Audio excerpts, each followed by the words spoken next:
আসসালামু আলাইকুম ওয়া রাহমাতুল্লাহি ওয়া বারাকাতুহু। সবাই কেমন আছেন? আশা করি সবাই অনেক ভালো আছেন। আজকে বিকালবেলা আমি আমার মামার সাথে ঘুরতে এলাম।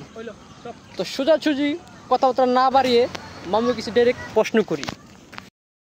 আচ্ছা মামু, এই যে মেঘলা অবস্থা, দিনকার অবস্থা খুবই খারাপ, বৃষ্টি হবে তাও আমরা জেনে শুনে এই যে বিকালবেলা ঘুরতে এলাম, তোমাকে যে আমাদের কায়েতপাড়া বাজারটা দেখাইলাম, তো আমাদের কায়েতপাড়া বাজার তুমি কি দেখলা আর এই অবস্থা এসে তোমার কেমন লাগছে, তোমার অনুভূতিটা যদি সবার কাছে খুলে বলো।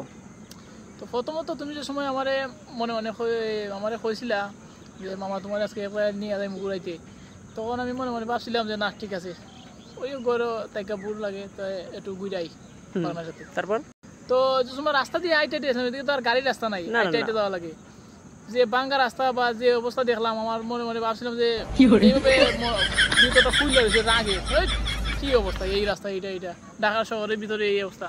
কিন্তু কাইতপাড়া বাজারে যাওয়ার পরে যে কয়েকটা জিনিস দেখাইছো, কয়েকটা জায়গা দেখাইছো, আসলে মনটা ভরে গেছে। আর এখন তোমার প্রতি কোনো রাগ নাই, অভিমান নাই।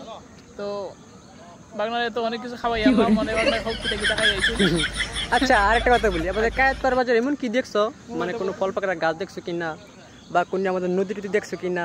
তো কায়েতপাড়া বাজারের মধ্যে সবচেয়ে স্পেশালি একটা জিনিস এই লেগে তোমার মানে চারিদিকে নদীর মতো গুল আর একটা বাড়ি আছে এখানে, মানে এইটাই সবচেয়ে আমাদের সবচেয়ে স্পেশালি লেগে, মানে চারদিক দিয়ে পানি, মাঝখানে বাড়ি, বাড়ি বলতে একটা বিল্ডিং, দুতলা বিল্ডিং।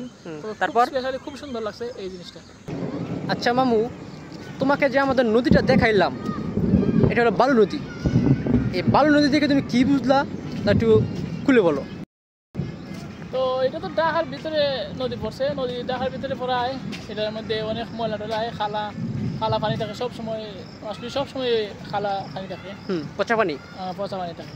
তো আমরা এদিকে আছে সুরমা নদী, এটা তো স্পেশালি অনেক বড় বা লম্বাতে বৃহত্তম দেশের মধ্যে সবচেয়ে বড় নদী। এখানে মজার বিষয়টা হইলে গিয়া তোমার এই কায়েতপাড়া যে নদী পড়ছে বালু নদীর সেই পাটটা নারায়ণগঞ্জ, ঢাকা সিটি, অর্থাৎ বালু নদীর এপার হচ্ছে ঢাকা, ওপার হচ্ছে নারায়ণগঞ্জ। খুব সুন্দর দেখা যায়, বা মানে স্পেশালি খুব সুন্দর।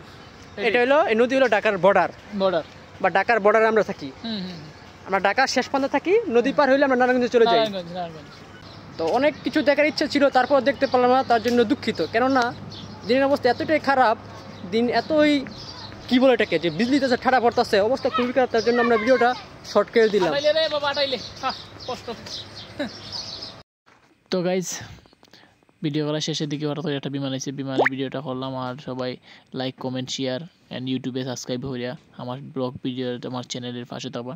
সবাইকে অনেক অনেক ধন্যবাদ। ওকে, আসসালামু আলাইকুম।